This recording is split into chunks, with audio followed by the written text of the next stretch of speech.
12월 첫 주인데요. 여러분 모두에게 정말 이 한 달 동안 말입니다. 지난 11개월 동안 이루지 못했던, 또 얻지 못했고 또 누리지 못한 것들을 다 받으시고 누리는 그런 복된 한 달이 되기를 주님의 이름으로 축원합니다. 12월 달 하면 뭐가 가장 먼저 떠오르는지 모르겠습니다. 우리가 1월 달에는 내가 올 한 해를 어떻게 살아야 하는가 하고 계획하고 준비하는 달입니다만, 이제 12월 달이 되면 내가 계획했던 것들을 얼마나 혹은 어떻게 실천을 했는가, 이런 것들을 돌아보는 그런 시간이죠. 이제 나이가 들어서 조금 덜하긴 합니다만, 그래도 12월 달이 되면 늘 항상 우리는 이 성탄절을 생각하게 됩니다. 우리 미국에서는 이 땡스기빙이 지나고 나면 성탄 장식을 하게 되죠. 올해는 해마다 좀 썰렁한 분위기로 교회 안에 장식이 되었는데, 필리핀 교회가 같이 예배를 하면서 오늘 화려하게 이렇게 장식을 해놔서 굉장히 뭔가 성탄절 분위기가 좀 더 나는 것 같습니다. 어쨌든 이 장식들을 보면서 성탄의 분위기를 더 많이 타는 것 같아요. 그런데 우리가 성탄절 12월 25일만을 기다리는 것이 아니라 이 12월 달이 되면 성도들에게는 굉장히 중요한 절기를 지키게 됩니다. 대림절 혹은 강림절이라고 불리는데요. 이걸 원래는 대강절이라고 부릅니다. 대강 보내는 날 이런 뜻이 아니고요. 그리스도의 오심을 기다리는 절기라는 뜻입니다. 그리스도가 오셨다. 그리스도가 우리에게 오셨다. 그리스도의 오심을 기다린다. 이게 정확하게 어떤 의미를 우리에게 주느냐라는 거죠. 첫 번째는 성육신 하신 예수님, 첫 번째 성탄을 의미합니다. 예수 그리스도께서 이 땅에 인간의 몸으로 입고 오신 그 날을 기다리는 거죠. 두 번째는 이제 역사의 마지막 날 주님이 다시 재림의 주로, 심판의 주로 오시는 것을 기다리는, 이것을 우리가 한번 이 한 달 동안 성탄절을 맞이해서 기억하고 또 한번 우리가 곰곰이 생각해보는 그런 시간을 가지자라는 의미로 이 대강절이라고 하는 절기를 우리 기독교에서는 지키고 있고요. 천주교에서도 이런 절기를 지키고 있습니다. 그런데 오늘날 그러면 대강절을 지키는 교회들은 어떤 오심을 기다려야 되느냐? 좀 우리가 이게 그런 날인가 하고 그냥 넘어갈 것이 아니라 좀 더 깊이 묵상을 해야 된다는 거죠. 대부분의 성도들은 예수님의 초림, 즉 성탄에 대한 것을 기다리는 것으로 그냥 한 달을, 25일 그날만을 기다리는 경우가 많습니다. 하지만 우리가 성육신 하신 예수님의 초림에 대한 축하를 하기 위해서 기다리는 것은 사실은 과거의 그냥 추억의 감상이 젖어서 한번 즐기고 지나가는 그런 목적이 아니에요. 성탄절 초림에 오신 그 예수님은 앞으로 재림의 주로, 심판의 주로 이 땅에 오실 것이다. 이걸 확신하고 믿고 기다리고 심지어는 준비하는 날, 이 한 달만 준비하자는 것이 아니라 계속해서 준비해 나가야 할 어떤 자세를 가다듬는 시간이 이 대강절이라는 것입니다. 오심을 기념하고 축하하기만 하는 것은 이건 초등학생들의 수준이에요.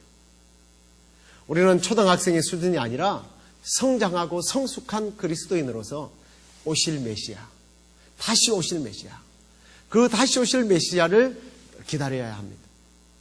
자, 그러면 어쨌든 그래도 성탄을 먼저 생각한 후에 성탄에 오신 그 주님이 앞으로 오실 것을 우리가 생각해야 되기 때문에 성탄에 대한 우리가 메시지를 먼저 좀 들어야 할 필요가 있는 것 같습니다. 어떤 사람들은 크리스마스 이러면 뭐 나이가 어릴 때는 선물 받을 것을 생각하고 나이가 들면 이제 성탄 선물을 줘야 하는 어떤 부담감을 가지고 성탄을 맞이합니다. 근데 그럼에도 불구하고 우리들 중에는 성탄절 그러면 여전히 반짝반짝 빛나는 크리스마스 트리를 떠올리고 산타크로스 할아버지나 크리스마스 캐롤송을 먼저 떠올리는 분들도 계셔요. 이건 뭐 어리다기보다는 감성이 아직 풍부하고 순수해서 그런 거죠. 근데 이 성탄절은 사람들마다 다 이 맞이하는 느낌이 틀린 것 같아요. 연인들은 멋진 추억을 아마 기다릴 겁니다.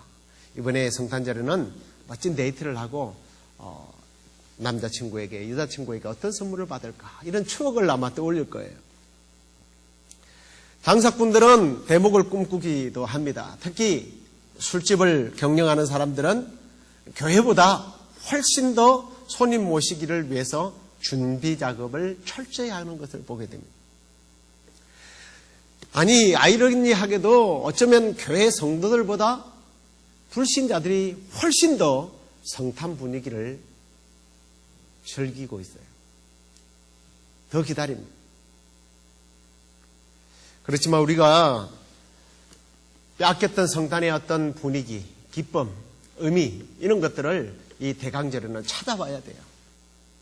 그래서 먼저는 우리가 이 성탄의 주인공 되시는 예수님을 먼저 생각하고 성탄의 의미가 뭔지를 생각하는 것이 우리 그리스도인의 의무고 마땅히 해야 할 바입니다.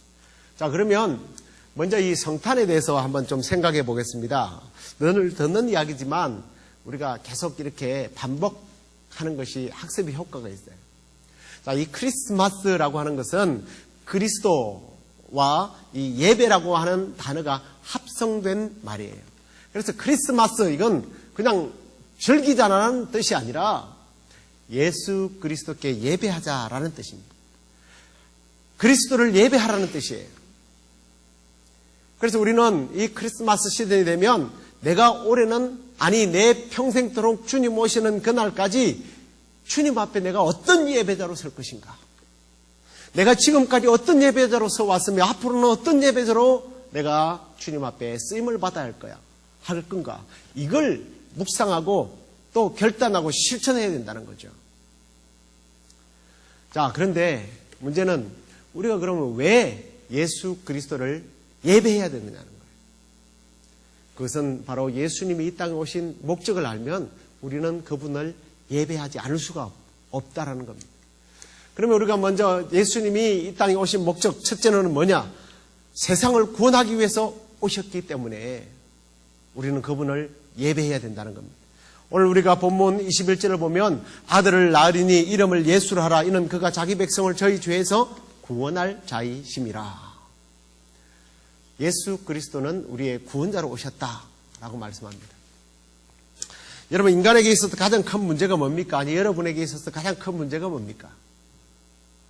뭐 인구가 점점 늘어나면서 교통 문제, 또 식량 문제, 에너지 자원 문제, 자연 환경, 아니 뭐 이런 공해 문제, 또 요즘에는 뭐 나라와 나라들 간의 어떤 대립 문제, 그리고 점점 더 자연재해가요 심각해지지 않습니까?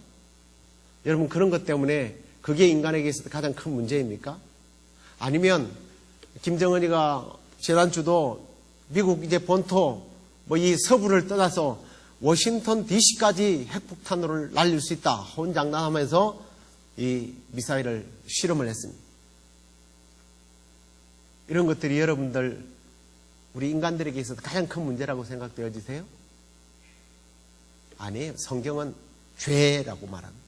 인류 최대의 문제는 죄라는 거죠.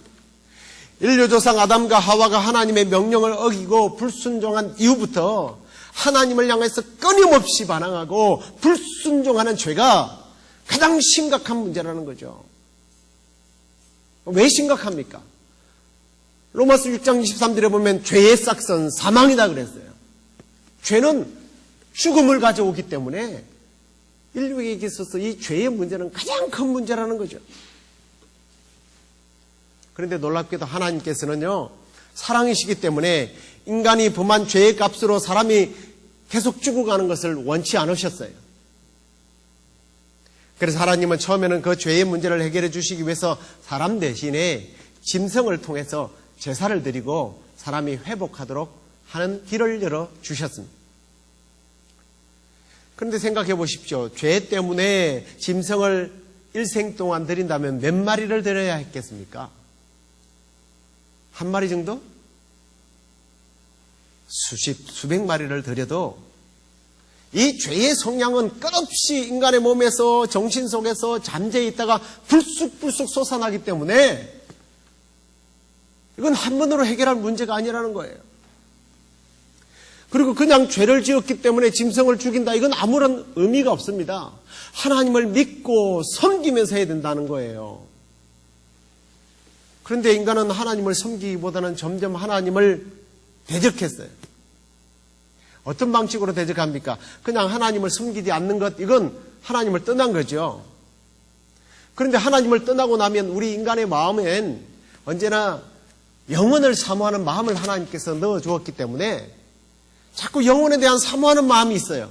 다시 말하면 신에 자꾸 다가가고 싶은 마음이 있는 거예요. 근데 하나님은 떠났단 말이에요. 그러다 보니까 점점 다른 신을 만드는 거예요. 우상을 만들어서 이것을 하나님이라고 섬겨오는 거예요. 이게 하나님을 대적하는 일입니다. 이게 인간의 죄성에서 나오는 발상이에요. 죄성 때문에 그래요. 그런데 이 죄성을 악한 사탄이 이용해요. 조종을 해요. 그런 마음을 자꾸만 불러일으키는 거예요. 교회를 떠나라, 하나님을 떠나라, 성도를 떠나라, 그리고 다른 우상을 섬기도록 만드는 거예요. 그래서 하나님께서는 이 문제를, 근본적인 문제를 해결하기 위해서 예수 그리스도를 보내셔서 이 죄의 문제를 단 한 번의 십자가의 죽으심을 통해서 해결해 버린 거예요. 그래서 예수님은 죄에 빠진 인류를 구원하시기 위해서 이 땅에 오셨다는 겁니다. 그래서 예수님의 그 뜻은 죄에서 구원할 자, 구원자, 구속자라는 뜻이에요. 마태복음 그래서 1장 1절에 보면 아브라함과 다윗의 자손 예수 그리스도의 세계다, 예수 그리스도의 나심이 이러하다 그러면서 예수 그러면서 또 한마디가 붙어 나와요. 그리스도라는 말이 붙어 나옵니다. 이 예수 그리스도라는 뜻은, 이 그리스도는 좀 예수와 그리스도는 별개의 문제예요. 예수는 이름이고 그리스도는 어떤 직책, 직함 이런 것 하는 활동을 얘기하는 겁니다. 근데 이제 이스라엘에서는 이 그리스도라고 하는 뜻은 기름을 붓는다라는 그런 뜻을 갖고 있습니다. 그 이스라엘에서 기름을 붓는 사람들이 세 종류가 있어요. 왕입니다. 왕에게 기름을 부었어요. 예수님은 만왕의 왕으로서 이 땅에 오셨다는 거죠. 우리를 다스리기 위해서, 우리를 보호하기 위해서. 뿐만 아니라 이제 두 번째로는 제사장들입니다. 제사장이 하는 일은 뭐냐면 하나님과 인간과의 중재를 하는 거예요. 중보의 역할이죠. 그래서 하나님과 우리를 화목시켜주는 일을 하는데 이 예수님은 그냥 제사장이 아니세요. 자기의 몸을 직접 드리는 제사장, 영원한 제사장, 대제사장이 되신 거예요. 그게 그리스도라는 의미입니다. 그리고 마지막으로는 선지자들에게 기름을 부었습니다. 이 선지자는 하나님의 뜻을 받아서 계시를 사람들에게 전달하는 일을 했습니다. 자, 예수님은요, 왕으로서, 제사장으로, 선지자로, 그리스도로 이 땅에 오셔서 사명을 완수하러 오신 거예요. 근데 결국은 이 모든 것들이 무엇 때문이라는 거예요? 죄 때문이죠. 죄에서 구속하기 위해서. 구원자로 오신 것입니다. 그렇기 때문에 우리가 이 대강절에는 그 죄 때문에 오신 그 예수 그리스도를 나의 구주로 더욱더 성실하게 믿어야 된다는 거예요. 그냥 죄의 문제를 해결하고 오셨구나 생각만으로 되는 것이 아니라, 지식적으로 아는 것이 아니라 이거는 믿어야 할 대상이라는 거예요. 그래서 사도 바울이 빌립보 감옥에서 이런 복음을 전합니다. 주 예수를 믿으라. 그리하면 너와 내 집이 구원을 얻으리라. 간수장에게 전도했던 전도의 내용이죠. 예수가 어떤 분이고 그리스도가 어떤 분이고 지식으로 우리가 알아야 할 분이 아니라 내가 믿음으로 그분을 믿을 때에 구원자 되신 그분이 바로 나의 구세대가 되셔서 역사한다는 거예요. 이걸 우리는 예배를 통해서 그 일을 우리가 진행해 나가는 겁니다. 기독교 수사였고 신학자였고 역사학자였던 이 베드라고 하는 분이 계십니다. 자, 이 베드라고 하는 분이 벌써 600년, AD 600년 경에 살았던 사람이니까 아무래도 우리보다는 그 예수님에 대해서 더 깊이 연구하고 잘 알았겠죠.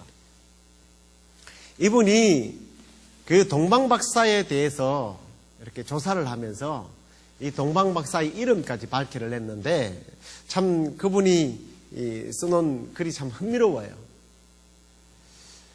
먼저 이 맥콰이어라고 하는 사람이 있는데 이 사람은 아라비아의 왕이라고 합니다. 얼굴이 희고 흰수염을 가진 60대의 백인 남성이다. 그래서 이 맥콰이어는 백인을 상징한다. 이렇게 이야기를 하고요. 또 바타살은 에티오피아 왕으로서 검은 얼굴을 가진 흑인이래요. 그래서 흑인 그리고 특히 이제 40대니까 중년 인물로서 또 활동을 했던 것을 이야기하고 그 다음에 마지막으로 이 캐스펠은 탈스스의 왕인데 수염이 없고 30대 미만의 황인종이라고 이렇게 표현을 했습니다. 근데 이제 그러면서 이분이 그런 얘기를 하는 거예요. 이 세 사람이 아기 예수를 찾아 경배한 것은 이 세상의 모든 인종과 모든 연령의 사람들이 그분 앞에 엎드려 절하며 경배해야 될 이유를 말하고 있다. 이렇게 이야기했습니다.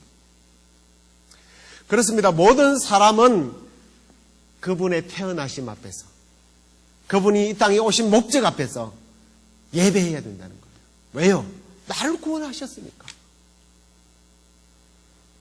저와 여러분들이 이 강림절을 맞이해서 우리의 생명이 끝나는 그날까지 우리를 죄에서 구원하신 그 예수 그리스도를 예배하는 예배자의 삶을 살아가는 저와 여러분 되기를 주님의 이름으로 축원합니다.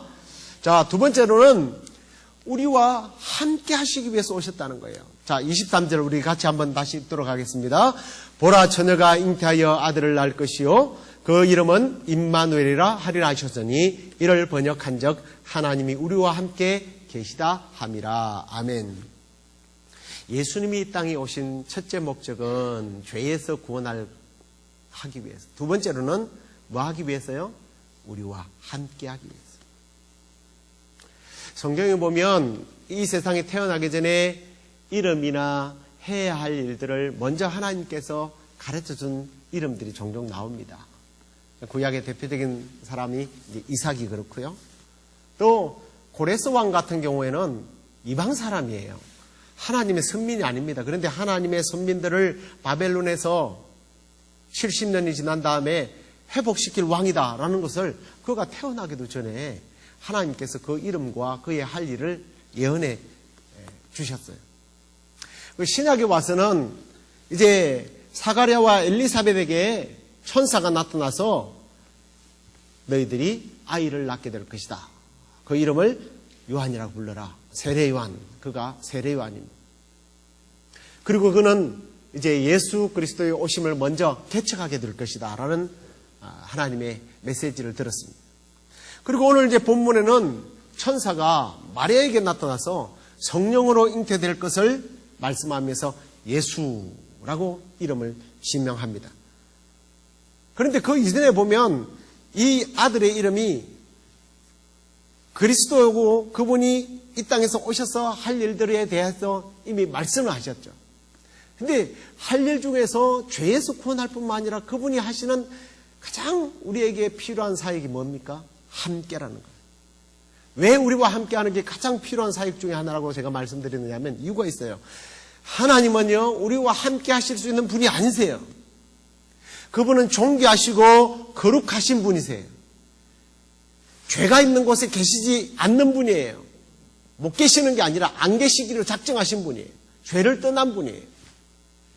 디모데전서 말씀을 보면 그 말씀을 잘 이해할 수 있습니다. 15절 말씀에 보면 기약이 이르면 하나님이 그의 나타나심을 보이시리니 하나님은 복되시고 홀로 한 분이신 능하신 자이며 만왕의 왕이시며 만유의 주시다 그랬어요. 만왕의 왕이시고 만유의 주시다. 그런데 16절을 보십시오. 오직 그에게만 죽지 아니함이 있고 가까이 가지 못할 빛에 거하시고 아무 사람도 보지 못하였고 또 볼 수 없는 자신이 그에게 존귀와 영원한 능력을 돌릴지어다. 아멘. 이라는 찬양의 메시지를 사도 바울이 디모데에게 선포하는 것을 봅니다. 특히 16절 말씀 보십시오. 가까이 가지 못할 빛에 거하시고 아무 사람도 보지 못하고 또 볼 수도 없는 존재. 존귀하고 거룩하신 이 만왕의 왕이신 그분은 인간이 가까이 갈 수도 없고요. 볼 수도 없고요. 만나지도 못하는 분이래요. 그런데 빌립보서 2장 6절 8절 말씀 보십시오. 그는 근본 하나님의 본체나 하나님과 동등됨을 취할 것으로 여기지 아니하시고 하나님과 동등돼 하나님처럼 거룩하시고 만왕의 왕이신 우리가 감히 가까이 갈 수 없는 그런 분이라는 거예요. 그런데 오히려 자기를 비워 종의 형체를 가져 사람들과 같이 되었고. 왜요? 하나님 우리와 함께 하시도록 하기 위해서 사람의 모형으로 나타났으니 곧 자기를 낮추시고 죽기까지 복종하셨으니 곧 십자가에 죽으십니다. 십자가에 죽으셔서 하나님의 구속을 이루시고 우리와 하나님과 함께 하도록 연결고리가 되어 주시기 위해서 그분이 이 땅에 오셨다는 거예요. 그렇습니다. 하나님이 사람과 같이 되셔서 육체를 입고 온 사건이 성탄절이에요. 굳이 그렇게 오실 필요가 있었을까? 예. 그래서 처음에는 짐승으로 아까 했다고 그랬죠. 선지자들을 보내서서 말씀을 선포케 했습니다. 그런데 백성들은 인간은 완악했어요. 그분을 받아들이지 않아요. 선지자들을 핍박하고 죽입니다. 근데 우리가 이걸 어떻게 이해를 하느냐면 이제 겨울이 되면 그 야키마에 계시는 그 우리 노예 목사님이 가끔씩 재미있는 영상을 하나씩 보여주십니다. 보내주시는데 작년에도 뭐 아주 신기한 영상이 하나 왔어요. 그 야키마 지역에 겨울이 되면 산에 먹을 것이 없답니다. 그래서 이 사슴 종류들, 뭐 이런 종류들이 수백 마리들이 마을로 내려온대요. 그래서 그 어떤 특정 지역이 아닌 곳에서 이 사람들이 이 사슴에게 먹이를 갖다 주면 당연히 얘네들은 야생동물이기 때문에 사람들을 보고 막 금을 먹고 달려가는 거죠. 도망쳐 갑니다. 그런데 그런 동물들에게 야 이놈들아 니들 도망가면 굶어 죽어. 빨리 와서 먹어. 방방 뜨면 뜰수록 이 사슴들은 도망을 가요. 근데 그들 중에서 이 사슴은요 리더가 있습니다. 이 리더들이 자기의 동료들을 데리고 와서 사람들이 주는 풀을 먹도록 늘 인솔하고 다닌다는 거예요. 하나님이 인간에게 아무리 말을 전해도 인간이 못 듣는 거예요. 안 듣기로 작정한 거예요. 그러니까 마치 사슴이 만약에 내가 되어서 사슴의 리더가 되어서 이 굶주리는 자기 그룹들을 데리고 사람들이 주는 풀을 먹으러 온다면 당연히 따라오겠죠. 하나님이 인간에게 아무리 사랑을 베풀어도 하나님의 사랑을 받아들이지 않고 외면하고 떠나고 도망가고 배반하고 그러니까 하나님께서 어쩔 수 없이 인간의 몸을 입고 이 땅에 온 시간이 성탄절이에요. 자, 그런데 제가 이제 설교 초반에 말씀드린 이 대강절의 의미를 다시 한 번 더 좀 생각해 보십시오. 이 대강절은 예수님이 오심을 기다리는 것만으로 끝나서는 안 된다고 했습니다. 처음에 이 땅에 오신 예수님만 기다리는 것이 아니라 다시 오실 예수님을 기다리는 마음의 자세, 이걸 가다듬는 시간이 대강절이 되어야 된다라고 말씀을 드렸죠. 예수님이 이 땅에 오신 목적이 우리를 구원하시기 위해서, 그리고 하나님이 우리와 함께 하시기 위해서 오신 것이라고 말씀을 드렸는데, 그래서 예수님은 그 목적을 이루기 위해서, 우리를 구원하시기 위해서 십자가에 죽으셨어요. 근데 죽음으로 끝나지 않았습니다. 부활하셨습니다. 부활하신 후에 우리와 계속 머문 것이 아니라 떠나가셨어요. 40일 후에는. 물론 떠나가시면서 보혜사 성령을 보내서 우리와 지금도 우리의 마음에, 우리의 삶 속에 여전히 함께 하시긴 합니다. 그런데 주님은 영원토록 그렇게 보혜사만 보내놓고 우리에게 돌아오지 않은, 기약이 없는 그런 분이 아니시라 다시 오신다는 거예요. 그래서 세 번째 목적은 바로 이거예요. 다시 오시기 위해서 초림을 하신 거예요. 한 번 오신 분은 또 오신다는 거죠. 그래서 예수님이 이 땅에 오신 목적 중 마지막 목적은 바로 이 땅에 심판의 주로 오신다. 이걸 우리에게 보여주기 위함이라는 겁니다. 유대 땅 말구의 초라한 모습으로 오셨던 그 예수님은, 아니 그래서 십자가에서 비참하게 죽었던 그 예수님은 그걸로서 인생을 끝낸 것이 아니라 부활 성천하시고 심판의 왕으로 다시 오실 것이다. 그런데 다시 오셔서 어떻게 하신다는 거예요? 성경에 보면 주님은 그 행위대로 갚아준다고 말씀합니다. 이건 참 무서운 말씀이에요. 보라, 내가 속히 오리니 내가 줄 상이 내게 있어 각 사람에게 그의 일한 대로 갚아주리라. 심판의 주로 오셔서 상 줄 사람은 상 주고, 징벌할 사람은 징벌하고, 심판할 사람은 심판하겠다는 거예요. 그 주님께서 요한에게 보라, 내가 속히 오리니, 내가 속히 올 것이다, 그렇게 말씀합니다. 뿐만 아니라 이걸 증거하신 네가 가라사대 내가 진실로 속히 오리라. 속히 오리라. 주님은 속히 오리라고 말씀하고 계시다는 거예요. 그럼 속히 오는데 우리가 뭐 해야 되겠어요? 주님 오신다는데. 마태복음 24장 44절을 보십시오. 예비하고 있으라. 생각지 않는 때가 있을 것이다. 그때 인자가 올 것이다. 생각지 않는 날에 주님이 오시기 때문에 예비해야 된다는 거예요. 언제 올지 모르기 때문에. 그리고 마태복음 25장 13절은 주님은 그렇게 말씀하십니다. 그런즉 깨어있으라. 그 날과 그 시를 너희가 알지 못한다. 이 대강절은 이걸 생각하는 거예요. 주님이 다시 오실 것이다. 처음에 오신 그 주님은 다시 오실 것이다. 언제 올지 몰라. 분명히 그분은 오셔서 행위대로 갚으리라 그랬는데 이제 오실지, 내일 오실지, 오늘 밤에 오실지 아무도 모릅니다. 어떤 사람은요, 역사의 종말이 아니라 할지라도 지금 곧 얼마 후에 주님 앞에 서야 될 사람들도 있잖아요. 아까도 우리 예배 전에 그런 사건 사고에 대한 이야기를 했습니다만, 저는 오늘 아침에도 앞차가 갑자기 급브레이크를 밟는 바람에 핸들을 틀어가지고 인도 위로 올라가서 피했어요. 피할 틈이 없는 거예요. 그랬더니 우리 박 집사님은 고속도로를 달려다가 막 차가 치어들어오는 바람에 정말 구사일생으로 어저께 살았다는 이야기를 하더라고요.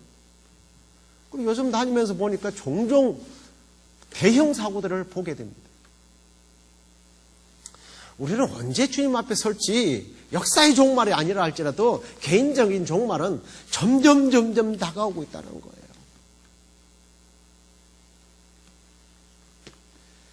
초림의 메시아가 오셨을 때 동방 박사들과 드레스 양치는 목자들이 찾아가서 경배한 것처럼 다시 오실 주님 준비하는 사람, 준비되어진 사람, 깨어있는 사람, 그 사람들만이 주님을 맞이하게 될 것입니다. 그래서 우리가 이 대강절 기간에는 그저 세상 사람들처럼 먹고 마시고 즐기고 어떤 추억을 만들까? 이번에는 어떤 선물을 줄까? 어떤 선물을 받을까? 이게 아니라 다시 오실 주님, 그 다시 오실 주님을 영접할 준비를 해야 할 것입니다. 사랑하는 성도 여러분, 이 대강절에 우리 모두가 예수 그리스도를 축하하기 위해 기다릴 뿐만 아니라 이 땅에 다시 오실 주님을 기다리고 주님을 맞을 준비를 하고 있었어. 주님 오시는 그날, 아멘 주 예수여 어서 오시옵소서 하고 영광의 주님을 맞이하는 그런 저와 여러분 되시기를 간절히 축원합니다. 우리가 같이 일어나서 마라나타, 아멘 주 예수여 어서 오시옵소서 함께 찬양하도록 하겠습니다.